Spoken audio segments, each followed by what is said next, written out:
ਇਹ ideological level ਤੇ ਮਤਲਬ ਉਹ ਕਰ ਰਹੇ ਆ ਵੀ ਆਪਾਂ ਇਹਨੂੰ ਪੂਰਾ ਇੱਕ ਵਾਰ ਭਗਵਾਨ ਕਰਨ ਦੇਣਾ ਤੇ ਕਿਸੇ ਤਰ੍ਹਾਂ ਦਾ ਆਈਡੀਆ ਜਿਹੜਾ ਇੱਥੇ ਹੋਰ ਦੂਜਾ ਵੀ ਆਪਾਂ ਨਹੀਂ ਇੰਪਲੀਮੈਂਟ ਹੋਣ ਜਾਣਾ ਤੇ ਸਾਡੇ ਬੰਦੇ ਤੇ ਇਹਨਾਂ ਨੂੰ ਖਾਸ ਚੁੱਭਦੇ ਨੇ ਅੱਖਾਂ 'ਚ। ਸਾਡੇ ਜਿੰਨੇ ਮੁੰਡੇ ਸੀਗੇ ਮੇਨ ਹੈਗੇ ਸਾਰਿਆਂ ਦੇ ਜਿੰਨੀ ਮਤਲਬ ਕੋਰ ਕਮੇਟੀ ਆ ਇੱਥੇ 7 ਦੀ ਜਾਂ ਜਿੰਨੇ ਅਹੁਦੇਦਾਰ ਆ ਸਾਰਿਆਂ ਨੂੰ ਇਹਨਾਂ ਨੇ ਇਨਵੈਸਟੀਗੇਟ ਕੀਤਾ ਆ। ਡਾਇਲੋਗ ਇਹਨਾਂ ਨੇ ਬੰਦ ਕਰਤਾ, ਗਰਾਊਂਡ ਇੱਥੇ ਤਿਆਰ ਕਰਤਾ। ਸਾਨੂੰ ਤਾਂ ਪਤਾ ਹੀ ਨਹੀਂ, ਅਸੀਂ ਤਾਂ ਨਾਰਮਲ ਜਿਵੇਂ ਪ੍ਰੋਟੈਸਟ ਦੀ ਕੋਲ ਰੱਖਦੇ ਉੱਦਾਂ ਰੱਖਦੇ ਆ।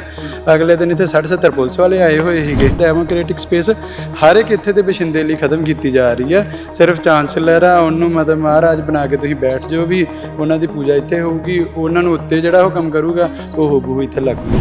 ਇਸ ਚੀਜ਼ ਨੂੰ ਆਈਡੀਓਲੋਜੀਕਲ ਲੈਵਲ ਤੱਕ ਉਹ ਪਰਸਿਊ ਕੀਤਾ ਜਾ ਰਿਹਾ ਕਿ ਇੱਥੇ ਜਦੋਂ ਮੁੰਡੇ ਸਰਦਾਰਾਂ ਦੇ ਬੈਠੇ ਨੇ ਪੱਗਾਂ ਇਹਨਾਂ ਨੂੰ ਕੈਮਰਿਆਂ ਥਾਣੀ ਦੇਖਦੀਆਂ ਉਹ ਚੁੱਭਦੀਆਂ ਨੇ। ਜਿਹੜੀ ਬੀਜੇਪੀ ਸੰਘ ਦੀ ਪਾਲਿਸੀ ਹੈ ਨਾ ਸਿਮੂਲੇਸ਼ਨ ਦੀ, ਇਹ ਉਹਦੀ ਵਰਕਿੰਗ ਇੱਥੇ ਚੱਲ ਰਹੀ। TV84 ਦੇ ਨਾਲ ਜੁੜੇ ਮੈਂ ਰਜਿੰਦਰ ਸਿੰਘ। ਜੇ ਗੱਲ ਕੀਤੀ ਜਾਵੇ ਤਾਂ ਪੰਜਾਬ ਯੂਨੀਵਰਸਿਟੀ ਚੰਡੀਗੜ੍ਹ ਦੇ ਵਿੱਚ ਜਿੱਥੇ ਵਿਦਿਆਰਥੀਆਂ ਦੇ ਵੱਲੋਂ ਪ੍ਰਦਰਸ਼ਨ ਲਗਾਤਾਰ ਕੀਤਾ ਜਾ ਰਿਹਾ ਤਾਂ ਉੱਥੇ ਹੀ ਯੂਨੀਵਰਸਿਟੀ ਪ੍ਰਸ਼ਾਸਨ ਦੇ ਵੱਲੋਂ 7 ਜਥੇਬੰਦੀ ਦੇ ਨਾਲ ਸੰਬੰਧਿਤ ਤਮਾਮ ਸਾਰੇ ਜਿਹੜੇ ਸਟੂਡੈਂਟ ਨੇ ਉਹਨਾਂ ਨੂੰ ਲੈ ਕੇ ਪਨਿਸ਼ਮੈਂਟ ਲਾਈ ਗਈ ਹੈ। ਇਸੇ ਨੂੰ ਲੈ ਕੇ ਗੱਲਬਾਤ ਕਰਾਂਗੇ। ਆਖਰ ਇਸ ਤਰੀਕੇ ਦੇ ਨਾਲ ਜਿਹੜੇ ਵਿਦਿਆਰਥੀ ਨੇ ਉਹਨਾਂ ਨੂੰ ਪੇਪਰ ਤੋਂ ਇਨਕਾਰੀ ਕਰਵਾਉਣਾ ਜਾਂ ਉਹਨਾਂ ਨੂੰ ਜਿਹੜੇ ਹੋਸਟਲ ਨੇ ਉਹਨਾਂ ਤੋਂ ਉਲੰਘ ਕਰਵਾਉਣਾ ਕਿੰਨਾ ਕੁ ਜਾਇਜ਼ ਹੈ, ਇਸੇ ਨੂੰ ਲੈ ਕੇ ਗੱਲਬਾਤ ਕਰਾਂਗੇ। ਰਿੰਬਲ ਬਾਈ, ਅਸਲ ਦੇ ਵਿੱਚ ਪੂਰਾ ਮਾਮਲਾ ਕੀ ਹੈ? ਯੂਨੀਵਰਸਿਟੀ ਪ੍ਰਸ਼ਾਸਨ ਦੇ ਵੱਲੋਂ ਰਵੱਈਆ ਬੜਾ ਅੜੀਅਲ ਤੇ ਸਖਤ ਅਪਣਾਇਆ ਜਾ ਰਿਹਾ ਹੈ। ਇਹਦੇ ਮੈਂ ਗੱਲ ਇੱਥੋਂ ਸ਼ੁਰੂ ਕਰਨਾ ਚਾਹੂੰਗਾ ਵੀ ਪਹਿਲਾਂ ਰਾਜਕੁਮਾਰ ਸੀਗਾ, ਉਹਦੇ ਤੇ ਬੜੇ ਟੈਗ ਲੱਗੇ ਵੀ ਸੰਘੀ VC ਹੈ ਨਾ, ਤੇ ਸੰਘ ਦਾ ਮਤਲਬ ਵੀ ਸੈਂਟਰ ਦਾ ਸਿੱਧਾ ਮਾਊਥ ਪੀਸ। ਪਰ ਉਹ ਬੰਦਿਆਂ ਦੀ ਸਾਈਕੀ ਕਿੱਥੇ ਤੱਕ ਸੀਗੀ ਵੀ ਹਾਂ ਜੀ ਬਸ ਪੈਸੇ ਖਾਓ ਵੀ ਤੇ ਉਹ ਅੱਗੇ ਪਿੱਛੇ ਜੋ ਹੁੰਦਾ ਰਹੇ ਤੁਸੀਂ ਕਰੀ ਜਾਓ ਵੀ। ਪਰ ਇਹ ਬੰਦੇ ਜਿਹੜੇ ਆਏ ਆ ਵੀ ਜਿਹੜੇ ਕਹਿਣ ਨੂੰ ਰੱਜੇ ਪੁੱਜੇ ਹੈਗੇ, ਪਰ ਇਹ ਆਈਡੀਓਲੋਜੀਕਲ ਲੈਵਲ ਤੇ ਮਤਲਬ ਉਹ ਕਰ ਰਹੇ ਆ ਵੀ ਆਪਾਂ ਇਹਨੂੰ ਪੂਰਾ ਇੱਕ ਵਾਰ ਭਗਵਾਨ ਕਰਨ ਦੇਣਾ ਤੇ ਕਿਸੇ ਤਰ੍ਹਾਂ ਦਾ ਆਈਡੀਆ ਜਿਹੜਾ ਇੱਥੇ ਹੋਰ ਦੂਜਾ ਵੀ ਆਪਾਂ ਨਹੀਂ ਇੰਪਲੀਮੈਂਟ ਹੋਣ ਜਾਣਾ ਤੇ ਸਾਡੇ ਬੰਦੇ ਤੇ ਇਹਨਾਂ ਨੂੰ ਖਾਸ ਚੁੱਭਦੇ ਨੇ ਅੱਖਾਂ 'ਚ। ਤੇ ਉਹਦੇ 'ਚ ਕੀ ਆ ਵੀ ਪ੍ਰੋਟੈਸਟ ਇੱਥੇ ਹੁੰਦੇ ਰਹਿੰਦੇ ਆ, ਅੱਗੇ ਵੀ ਹੁੰਦੇ ਸੀਗੇ, ਅੱਗੇ ਵੀ ਹੁੰਦੇ ਰਹਿਣੇ ਆ। ਪੀਸਫੁਲ ਪ੍ਰੋਟੈਸਟ ਹੀ ਸਾਡਾ ਵੀ ਜਿਹੜਾ ਹੈਗਾ ਸੀਗਾ। ਸਾਡੇ ਪ੍ਰੋਟੈਸਟ ਪਰ ਜਦੋਂ ਹੋਏ ਆ ਸਾਡੇ ਵੱਲੋਂ ਕਿਉਂਕਿ ਉਹ ਇੱਕ ਵਿਜ਼ੀਬਲ ਸਾਡੀਆਂ ਇਹਨਾਂ ਦੀਆਂ ਅੱਖਾਂ ਨੂੰ ਚੁੱਭਦਾ ਕੰਮ। ਤੇ ਸਾਡੇ ਜਿੰਨੇ ਮੁੰਡੇ ਸੀਗੇ ਮੇਨ ਹੈਗੇ ਸਾਰਿਆਂ ਦੇ ਜਿੰਨੀ ਮਤਲਬ ਕੋਰ ਕਮੇਟੀ ਆ ਇੱਥੇ 7 ਦੀ ਜਾਂ ਜਿੰਨੇ ਅਹੁਦੇਦਾਰ ਆ ਸਾਰਿਆਂ ਨੂੰ ਇਹਨਾਂ ਨੇ ਇਨਵੈਸਟੀਗੇਟ ਕੀਤਾ ਆ। ਤੇ ਉੱਤੋਂ ਦੀ ਜਿਹੜਾ ਆ ਵੀ ਦੂਜੀ ਪਾਲਿਸੀ ਜਿਹੜੀ ਆ ਵੀ ਉਹਦੇ ਤੇ ਇਹਨਾਂ ਦਾ ਬਿਲਕੁਲ ਇਨਕਾਰੀ ਇਹ ਹੈਗੇ ਆ ਵੀ ਹਾਂ ਅਸੀਂ ਇਹ ਮੂੰਹ ਤੇ ਕਹਿੰਦੇ ਵੀ ਪੋਜ਼ਿਟਿਵ, ਪਰ ਉੱਦਾਂ ਇਹ ਬਿਲਕੁਲ ਇਨਕਾਰੀ ਆ ਵੀ ਅਸੀਂ ਕਿਸੇ ਕੀਮਤ ਤੇ ਲੱਗਣ ਨਹੀਂ ਦੇਣੀ ਵੀ। ਜਿਹੜਾ ਨੋਟਿਸ ਤੁਹਾਡੀ ਜਥੇਬੰਦੀ ਨੂੰ ਜਾਰੀ ਕੀਤਾ ਗਿਆ, ਕੀ ਲੱਗਦਾ ਇਹ ਉਹੀ ਪ੍ਰਦਰਸ਼ਨ ਕਰਨ ਦਾ ਸਿੱਟਾ ਨਿਕਲਿਆ? ਬਿਲਕੁਲ, ਇਹ ਤਾਂ ਮੈਂ ਕਹਿੰਦਾ ਵੀ ਤੁਹਾਨੂੰ ਮੈਂ ਦੱਸ ਰਿਹਾ ਵੀ ਇਹਨਾਂ ਨੇ ਨਾ ਡਾਇਲੋਗ ਉਸ ਪ੍ਰਦਰਸ਼ਨ ਤੋਂ 2 ਦਿਨ ਇੱਕ ਦਿਹਾੜੀ ਪਹਿਲਾਂ ਬੰਦ ਕਰਤਾ ਸੀ ਡਾਇਲੋਗ।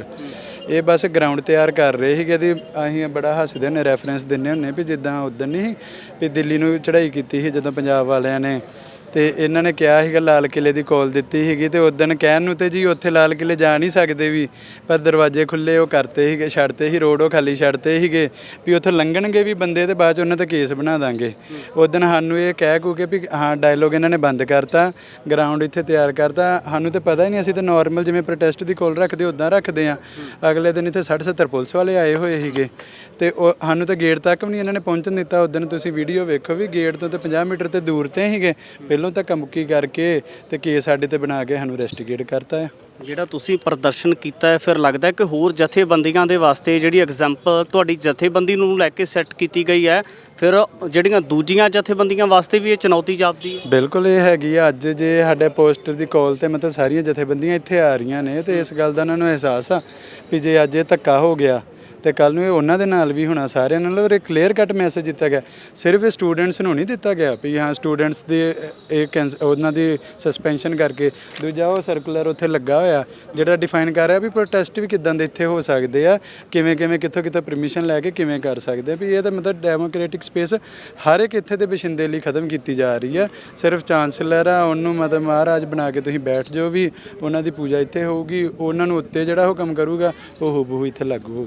ਨੋਟਿਸ ਦੇਣ ਤੋਂ ਬਾਅਦ ਕੋਈ ਪ੍ਰਪੋਜ਼ਲ ਵੀ ਦਿੱਤਾ ਗਿਆ ਕਿ ਇਸ ਤਰੀਕੇ ਦੇ ਨਾਲ ਇਹ ਨੋਟਿਸ ਵਾਪਸ ਹੋ ਸਕਦੇ ਆ? ਪ੍ਰਪੋਜ਼ਲ ਦਾ ਕੋਈ ਇਹਨਾਂ ਨੇ ਨਹੀਂ ਦਿੱਤਾ ਵੈਸੇ ਤੇ ਅਸੀਂ ਇਹਦੇ 'ਚ ਕੋਈ ਨੈਗੋਸ਼ੀਏਸ਼ਨ ਦੇ ਟਰਮਸ ਤੇ ਵੀ ਨਹੀਂ ਹੈਗੇ ਵੀ। ਸਾਡਾ ਕਲੀਅਰ ਕੱਟ ਉਹਦੇ 'ਚ ਹੈਗਾ ਆ ਵੀ ਇਹ ਜਿਹੜਾ ਡਿਕਟੇਟੋਰੀਅਲ ਆ ਇਹਨੂੰ ਜਿਹੜਾ ਵਾਪਸ ਲਿਆ ਜਾਵੇ ਅਨਕੰਡੀਸ਼ਨਲ। ਵੀ ਕੋਈ ਡਾਇਲੋਗ ਵੀ ਜੇ ਕੋਈ ਕਰਨਾ ਯੂਨੀਵਰਸਿਟੀ ਕਰਨਾ ਚਾਹੁੰਦੀ ਜਾਂ ਸਾਡੇ ਵੱਲੋਂ ਵੀ ਉਦੋਂ ਹੋਊਗਾ, ਪਹਿਲਾਂ ਇਹਨੂੰ ਰੱਦ ਕੀਤਾ ਜਾਊਗਾ, ਉਸ ਤੋਂ ਬਾਅਦ ਅਸੀਂ ਕੋਈ ਵੀ ਗੱਲ ਕਰਾਂਗੇ। ਇੱਕ ਵੱਡਾ ਸਵਾਲ ਇਹ ਹੈ ਕਿ ਆਖਰ ਦੇ ਵਿੱਚ ਜਿਹੜਾ ਪੇਚ ਹੈ ਉਹ ਵਿਦਿਆਰਥੀਆਂ ਦਾ ਤੇ ਯੂਨੀਵਰਸਿਟੀ ਤੇ ਪ੍ਰਸ਼ਾਸਨ ਦਾ ਆਪਸ ਦੇ ਵਿੱਚ ਫਸਿਆ ਹੋਇਆ ਹੈ, ਪਰ ਦੂਜੇ ਪਾਸੇ ਦੇਖਿਆ ਜਾਵੇ ਯੂਨੀਵਰਸਿਟੀ ਦਾ ਜਿਹੜਾ ਗੁਰੂ ਘਰ ਹੈ ਜਿਹਦੇ ਵਿੱਚ तमाम ਸਾਰੇ ਵਿਦਿਆਰਥੀ ਜਾਂਦੇ ਨੇ ਜਿਨ੍ਹਾਂ ਦਾ ਪ੍ਰਦਰਸ਼ਨ ਦੇ ਨਾਲ ਕੋਈ ਲੈਣਾ ਦੇਣਾ ਨਹੀਂ। ਫਿਰ ਗੁਰਦੁਆਰਾ ਸਾਹਿਬ ਦੇ ਵਿੱਚ ਜਾਣ ਵਾਲੇ ਵਿਦਿਆਰਥੀਆਂ ਨੂੰ ਨਜ਼ਰਬੰਦ ਕੀਤਾ ਜਾ ਰਿਹਾ, ਗੁਰਦੁਆਰਾ ਸਾਹਿਬ ਨੂੰ ਤਾਲੇ ਕਿਉਂ ਲਾਏ ਜਾ ਰਹੇ? ਉਹੀ ਮੈਂ ਤੁਹਾਨੂੰ ਦੱਸ ਰਿਹਾ ਵੀ ਇਹ ਮੇਅਰ ਬਸ ਉਹ ਨਹੀਂ ਕਿ ਬੱਚੇ ਨੂੰ ਡਰਾ ਰਹੇ ਆ ਜਾਂ ਵੀ ਇੱਕ ਨੋਰਮਲ ਪ੍ਰੋਟੈਸਟ ਨੋਰਮਲ ਡਿਮਾਂਡ, ਇਹ ਇਸ ਚੀਜ਼ ਨੂੰ ਆਈਡੀਓਲੋਜੀਕਲ ਲੈਵਲ ਤੱਕ ਉਹ ਪਰਸਿਊ ਕੀਤਾ ਜਾ ਰਿਹਾ ਵੀ ਇੱਥੇ ਜਦੋਂ ਮੁੰਡੇ ਸਰਦਾਰਾਂ ਦੇ ਬੈਠੇ ਨੇ ਪੱਗਾਂ ਇਹਨਾਂ ਨੂੰ ਕੈਮਰਿਆਂ ਥਾਣੀ ਦਿਖਦੀਆਂ ਉਹ ਚੁੱਭਦੀਆਂ ਨੇ। ਸੱਥ ਦਾ ਇਸ ਤੋਂ ਪਹਿਲਾਂ ਵੀ ਜਿਹੜਾ ਰੋਟੀ ਦਾ ਧਰਨਾ ਲੱਗਾ ਸੀਗਾ ਉਹ ਵੀ ਇੱਕ ਐਗਜ਼ਾਮਪਲ ਸੀਗੀ, ਬਹੁਤ ਵੱਡੀ ਐਗਜ਼ਾਮਪਲ ਆ ਉਹ ਵੀ ਜਦੋਂ ਮੈਸ ਦੀ ਰੋਟੀ ਤੇ 10 ਰੁਪਏ ਨੂੰ ਲੈ ਕੇ ਧਰਨਾ ਲੱਗਾ, ਜਿਹੜੀ ਇੱਕ ਮੇਰੇ ਹਿਸਾਬ ਨਾਲ ਵੀ ਕਦੋਂ ਦੀ ਚੱਲਦੀ ਆ ਰਹੀ ਇੱਥੋਂ ਦੀ ਸਿਆਸਤ ਆ। ਤੇ ਲੇਕਿਨ ਸੱਥ ਵਾਲਾ ਟਾਈਮ ਇਹ ਹੋਇਆ ਸੀਗਾ ਵੀ ਕੱਲੇ ਬੱਚੇ ਦੇ ਡਿਪਾਰਟਮੈਂਟ 'ਚ ਨੋਟਿਸ ਗਏ ਸੀ ਤੇ ਉਹਨਾਂ ਦੇ ਘਰਾਂ ਤੱਕ ਨੋਟਿਸ ਗਏ ਸੀ ਕਿ ਇਸ ਕਰਕੇ ਮੈਸ ਦੀ ਡਾਈਟ ਦੇ ਰੇਟ ਜ਼ਿਆਦਾ ਵਧੇ ਆ।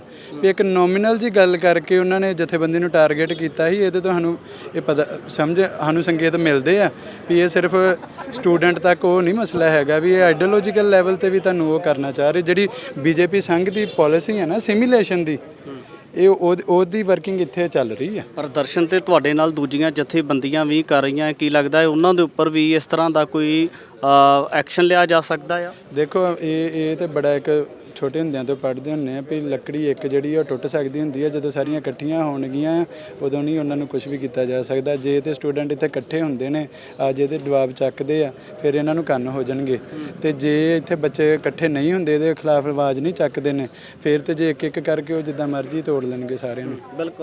ਬਿਲਕੁਲ ਇੱਧਰ ਦਾ ਵੀ ਦ੍ਰਿਸ਼ ਤੁਹਾਡੇ ਨਾਲ ਸਾਂਝਾ ਕਰ ਦੇਣਾ ਚਾਹੁੰਦੇ ਕਿ ਇਹਨਾਂ ਵਿਦਿਆਰਥੀਆਂ ਦੇ ਵੱਲੋਂ ਲਗਾਤਾਰ ਰਿਜ਼ਰਵੇਸ਼ਨ ਨੂੰ ਲੈ ਕੇ ਪ੍ਰਦਰਸ਼ਨ ਕੀਤਾ ਜਾ ਰਿਹਾ ਹੈ। ਤਾਂ ਇਸੇ ਦੇ ਕਹਿ ਸਕਦੇ ਹਾਂ ਕਿ ਇਹਨਾਂ ਵਿਦਿਆਰਥੀਆਂ ਦੇ ਵੱਲੋਂ ਸੱਥ ਜਥੇਬੰਦੀ ਦੇ ਵੱਲੋਂ ਇੱਕ ਵੱਡੀ ਵਧੀਕੀ ਮੰਨੀ ਜਾ ਰਹੀ ਹੈ ਕਿ ਜਿਹੜੇ ਸਟੂਡੈਂਟ ਸੱਥ ਜਥੇਬੰਦੀ ਦੇ ਨਾਲ ਸੰਬੰਧਿਤ ਨੇ ਉਹਨਾਂ ਨੂੰ ਨੋਟਿਸ ਜਾਰੀ ਕੀਤੇ ਗਏ ਆ, ਹੋਸਟਲ ਖਾਲੀ ਕਰ ਦਿਓ, ਆਪਣੇ ਘਰਾਂ ਨੂੰ ਜਾਓ, ਤੁਹਾਨੂੰ ਪੇਪਰ ਨਹੀਂ ਦਿੱਤੇ ਜਾਣਗੇ। ਔਰ ਜਿਹੜੇ ਰਿਸਰਚ ਸਕਾਲਰ ਰਿਮਲਜੋਤ ਸਿੰਘ ਨੇ ਉਹਨਾਂ ਨੂੰ ਵੀ ਜਿਹੜਾ 1 ਮਹੀਨੇ ਵਾਸਤੇ ਉਲਾਂਭੇ ਕਰ ਦਿੱਤਾ ਗਿਆ, ਮੁਅੱਤਲ ਕਰ ਦਿੱਤਾ ਗਿਆ ਹੈ। ਪਰ ਦੇਖਣਾ ਹੋਵੇਗਾ ਕਿ ਯੂਨੀਵਰਸਿਟੀ ਪ੍ਰਸ਼ਾਸਨ ਦੇ ਵੱਲੋਂ ਇਹ ਜਿਹੜਾ ਇੱਕ ਸਖਤ ਰੁਖ ਕਿਤੇ ਨਾ ਕਿਤੇ ਅਪਣਾਇਆ ਮੰਨਿਆ ਜਾ ਰਿਹਾ ਹੈ। ਇਹ ਜਿਹੜਾ तमाम ਵਿਦਿਆਰਥੀਆਂ ਦਾ ਤੇ ਯੂਨੀਵਰਸਿਟੀ ਪ੍ਰਸ਼ਾਸਨ ਦਾ ਆਪਸ ਦੇ ਵਿੱਚ ਪੇਚ ਫਸਦਾ ਨਜ਼ਰ ਆਉਂਦਾ ਹੈ।